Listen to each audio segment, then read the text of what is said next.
guys, welcome back to my YouTube channel. It's your girl Nurse Diaries. If you don't know who I am, I'm a nurse. I'm also a content creator and I'm also a women's health advocate. So I'm a gynecology nurse, and on this platform we talk about everything to do with nursing, everything to do with women's health, everything to do with giving tips, advice, and also showing you guys that nurses can have fun too. So I like to do a bit of lifestyle videos for you guys, showing you guys what I do in a week. And I also have Talk to Nurse Diaries, which is every other Sunday, where I'm joined over here on this couch with guest speakers, whether they're nurses or whether they're within women's health, or maybe they are sharing their own personal journey or personal story as well. So that's everything to do with this channel. If you don't already, make sure you like, comment, subscribe to the channel, and check out the previous videos as well. But let's get straight into this video.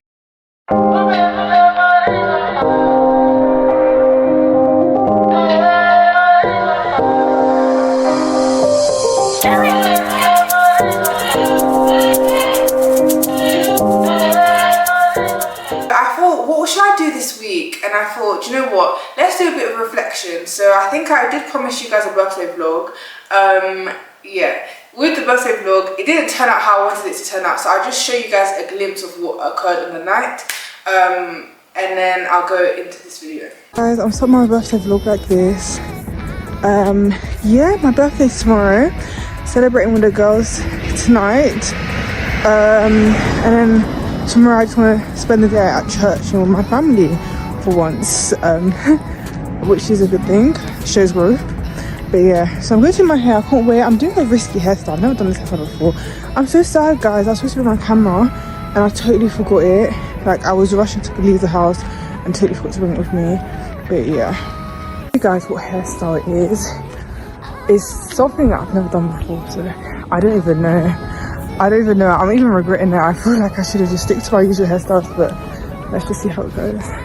But yeah, see you guys. Hey guys, I'm actually so nervous, but I know it's gonna go well. Fingers crossed. But yeah.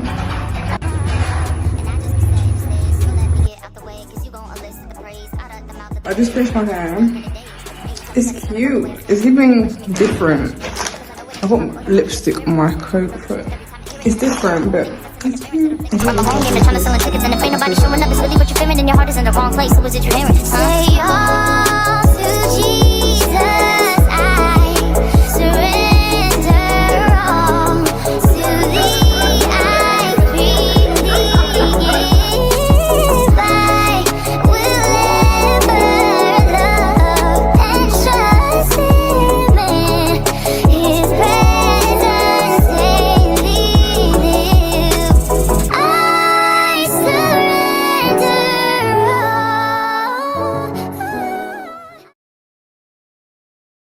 So, if you're still watching, thank you guys so much.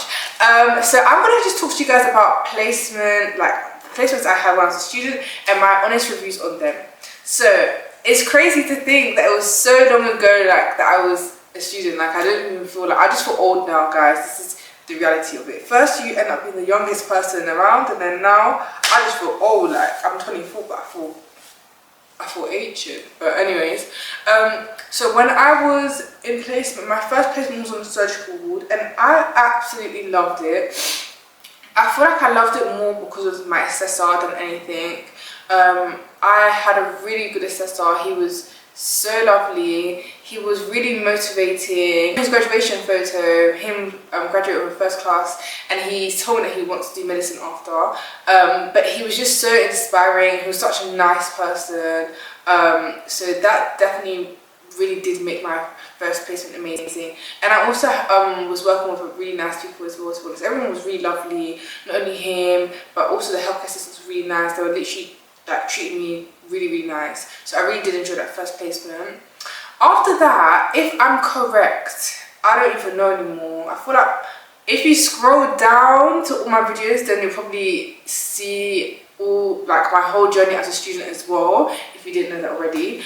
But thinking back, I feel like I had my first placement, and then if I'm correct, I believe COVID broke out, and then I didn't have a placement because we were first year students, so it was just just, you know, go home and we'll catch up when things get better. And then I didn't have anything for a long period of time. We were all online, doing Zoom calls, trying to figure out how that would even work, because at the time nobody ever used Zoom before. And then came back as a second year student, and when I was a second year student, I was supposed to be going to a geriatric ward, but it turns out to be a COVID-19 facility, and I had a whole video on that. I don't want to get into that, to be honest with you. That was like the worst placement. No, was that the worst placement? Yeah, that was the worst placement for me. Like literally. If you want to know about that, just scroll all the way down to my old videos. I believe it's called COVID-19 placement or something along those lines. I will add that picture to this video so you guys can check that video out. It was really good. I mean, like, I really did explain the truth. I explained how I felt at the time. But yeah, I don't want to go back into that because that's just, yeah. I think after that, did I have community?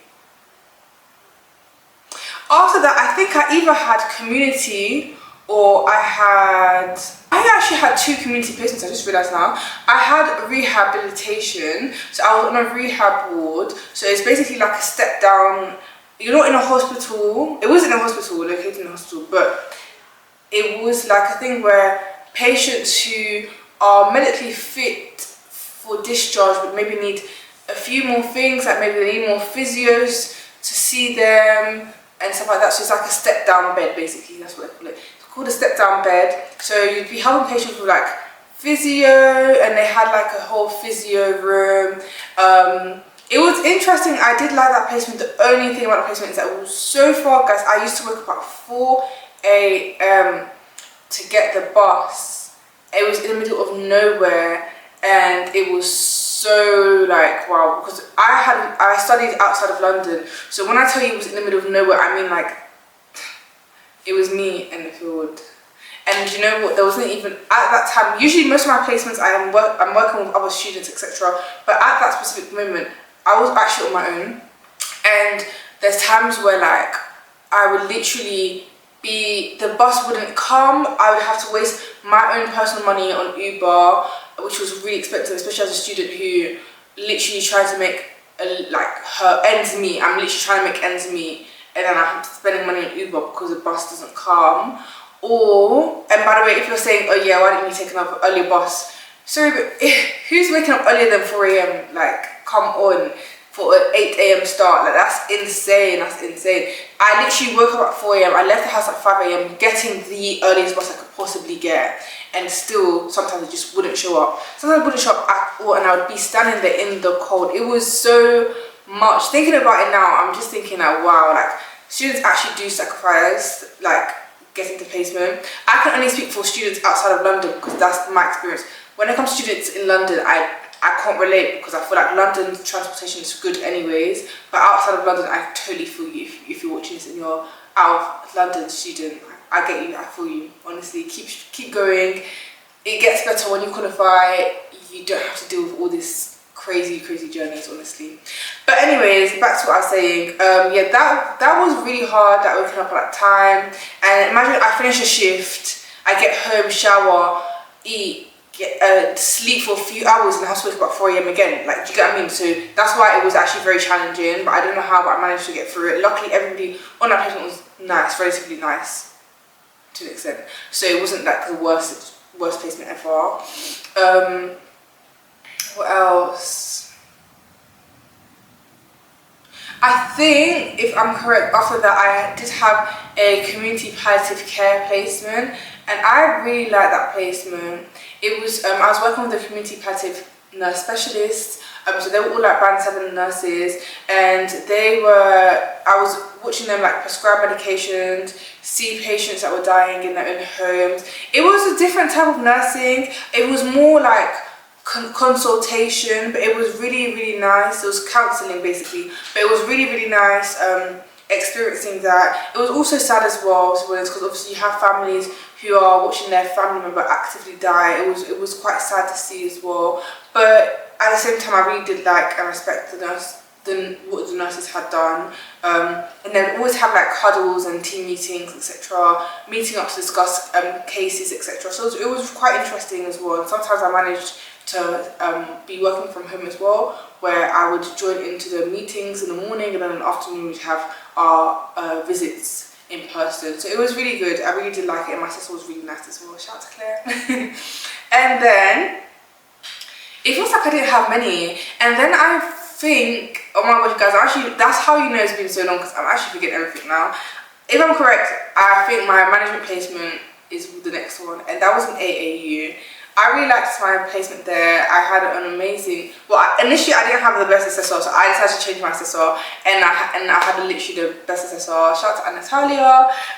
She was really nice, and the team that I was working with, that I got on with, were really, really good. They were really good nurses, like they really did inspire me. And that final placement, I was with my friends as well, Portia and Grace, who you guys have seen in my videos, in my recent videos.